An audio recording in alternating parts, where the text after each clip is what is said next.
Good morning students. आज हम करेंगे कक्षा 3 से व्याकरण में पाठ 2 वर्ण।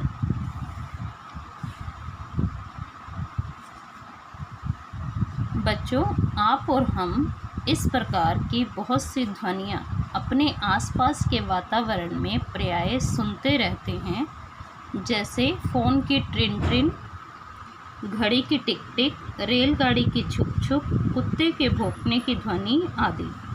ध्वनियों को सुनकर हम इन्हें बिना देखे ही पहचान जाते हैं। जब भी कोई बोलता है तो उसके मुख से कई प्रकार की ध्वनियाँ निकलती हैं, जैसे खाना शब्द की ध्वनि ख प्लस अ प्लस न प्लस अ। जब भी हम व्यंजन बनाएंगे तो व्यंजन के साथ स्वर को भी ऐड करेंगे और व्यंजन के नीचे हम लगाएंगे हलंत। हमारे मुख से निकली हुई ध्वनियों से ही भाषा का निर्माण होता है। इन ध्वनियों को जब लिखा जाता है तब ध्वनियाँ वर्ण कहलाती हैं। वर्ण भाषा की सबसे छोटी लिखित इकाई है। इसके और अधिक टुकड़े नहीं किए जा सकते। वर्ण के और अन्य टुकड़े नहीं किए जा सकते। तो वर्ण की परिभाषा क्या हो जाएगी? जिस ध्वनि के और अधिक टुकड़े न हो सके उसे वर्ण कहते हैं। ये लेसन पहले भी आपको रीड करवाया जा चुका है, एक बार दोबारा आपको रीडिंग करवा रही हूँ। आज इसके क्वेश्चन आंसर भी करेंगे हम। यह भी जाने, वर्ण का लिखित रूप अक्षर कहलाता है। बिना वर्णों के भाषा का लिखित रूप नहीं हो सकता। यानी अगर हम वर्णों को नहीं लिखेंगे तो वो भाषा नहीं बनेगा।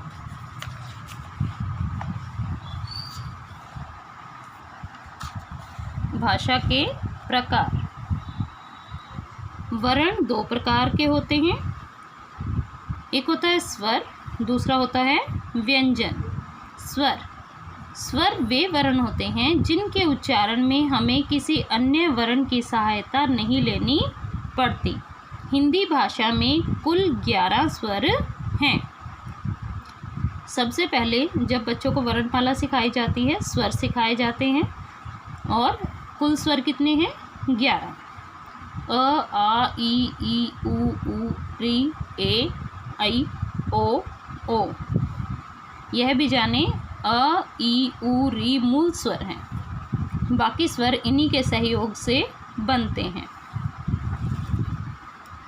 व्यंजन वे वर्ण होते हैं जिनके उच्चारण के लिए हमें स्वरों की सहायता लेनी पड़ती है।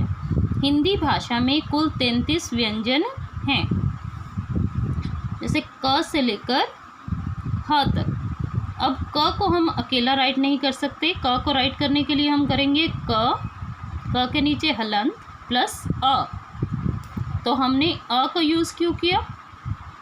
व्यंजन को बनाने के लिए। यह भी जाने, स्वर रहित व्यंजन हलंत लगाकर लिखे जाते हैं, जैसे क ख ग। अब इनके नीचे हमने क्या लगाया है? हलंत। भाषा में प्रायः सभी व्यंजन अ स्वर के साथ प्रयुक्त होते हैं, जैसे क प्लस अ क, ख प्लस अ ख।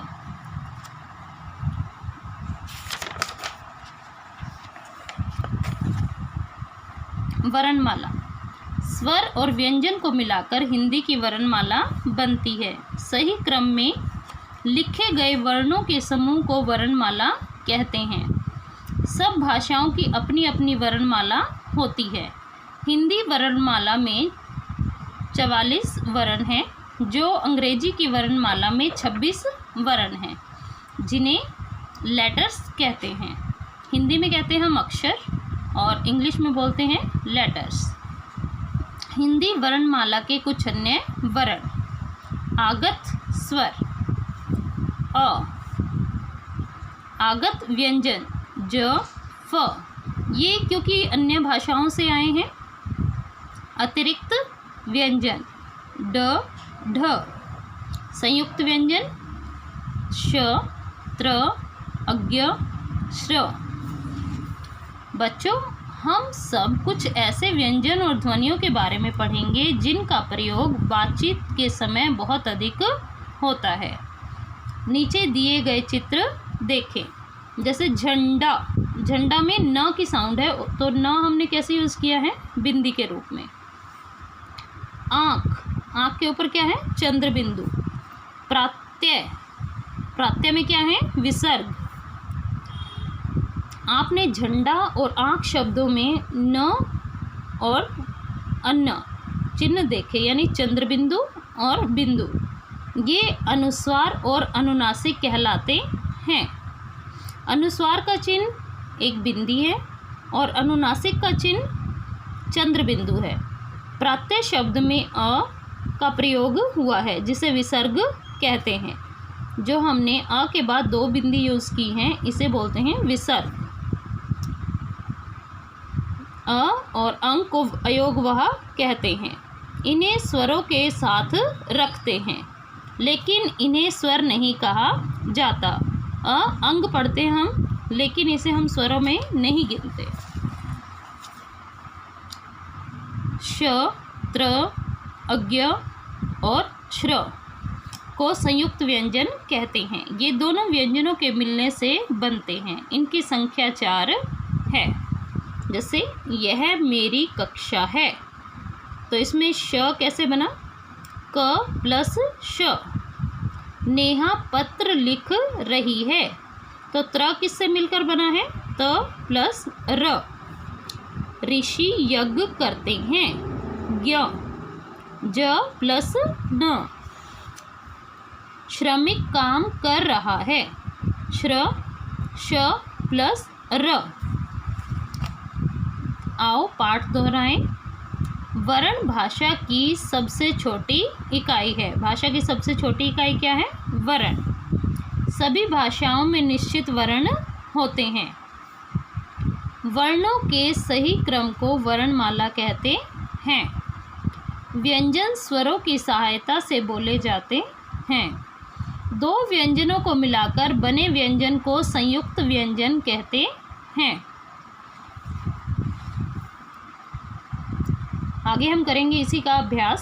सही उत्तर पर टिक का निशान लगाएं। ध्वनियों का स्वीकृत रूप है। ध्वनियों का स्वीकृत रूप कौन सा है?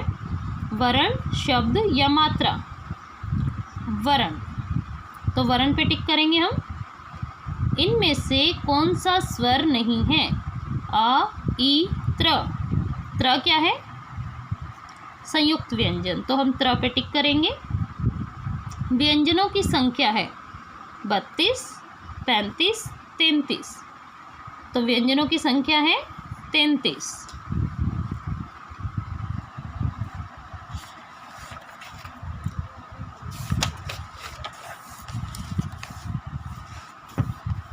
नीचे कुछ वर्ण दिए गए हैं, उन्हें स्वर छांटकर एक गमले में और व्यंजन छांटकर दूसरे गमले में रखें।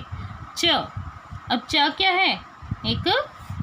एक गमले में लिखा हुआ है स्वर, दूसरे में लिखा हुआ है व्यंजन। तो हम च कहाँ राइट करेंगे?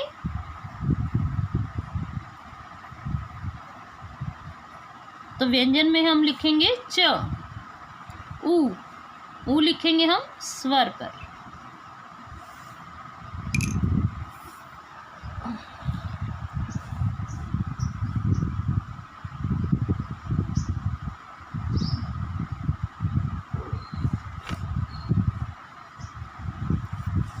च लिखेंगे हम व्यंजन में। इसके बाद ह भी क्या है? व्यंजन।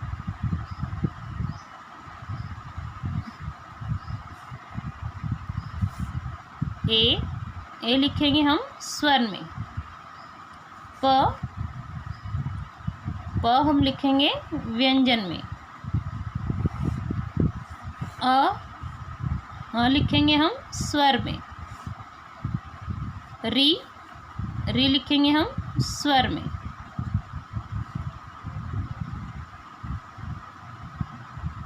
ई लिखेंगे हम स्वर में।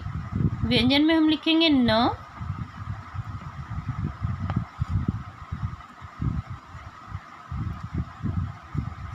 और स। हमने स्वर में लिखा है उ, अ, री, ऐ बड़ी, प, च, न, ह, स। चित्र देखकर अनुस्वार, अनुनासिक और विसर्ग का चिन्ह लगाइए। शंख, श और ख के बीच में हम लगाएंगे डॉट, शंख। सांप, सांप पे लगाएंगे हम चंद्र बिंदु। प्रात्यय, प्रात्यय के बाद हम लगाएंगे 2 डॉट्स। आँख, आँख पे हम लगाएंगे चंद्र बिंदु। शंख, शंख पे जो हमने बिंदु लगाया है उसे बोलते हैं अनुस्वार। अनुनासिक, विसर्ग, अनुनासिक। इसके बाद प्रश्न है, निम्नलिखित प्रश्नों के उत्तर लिखें। वर्ण किसे कहते हैं? तो हम इसे नोटबुक में राइट करेंगे। सबसे पहले डेट राइट करेंगे 30 अप्रैल 2020, पार्ट 2, वीरवार। वर्ण, फर्स्ट क्वेश्चन इज वर्ण किसे कहते हैं? वह ध्वनि जिसके और अधिक टुकड़े न हो सके उसे वर्ण कहते हैं। वह ध्वनि जिसके और अधिक टुकड़े न हो सके उसे वर्ण कहते हैं। सेकंड क्वेश्चन इज संयुक्त व्यंजनों को लिखिए। उत्तर है श, त्र, अज्ञ, श्र को संयुक्त व्यंजन कहते हैं। ये 2 व्यंजनों से मिलकर बनते हैं। आइए कैसे बनते हैं इसके बारे में रीड करेंगे हम।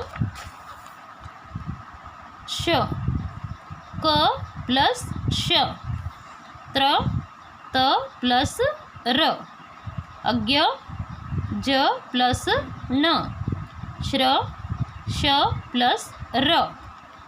ये थे हमारे संयुक्त व्यंजन। तो आज का आपका होमवर्क क्या है? ये क्वेश्चन आंसर आप रीड भी करेंगे और राइट भी करेंगे। Thank you, have a nice day.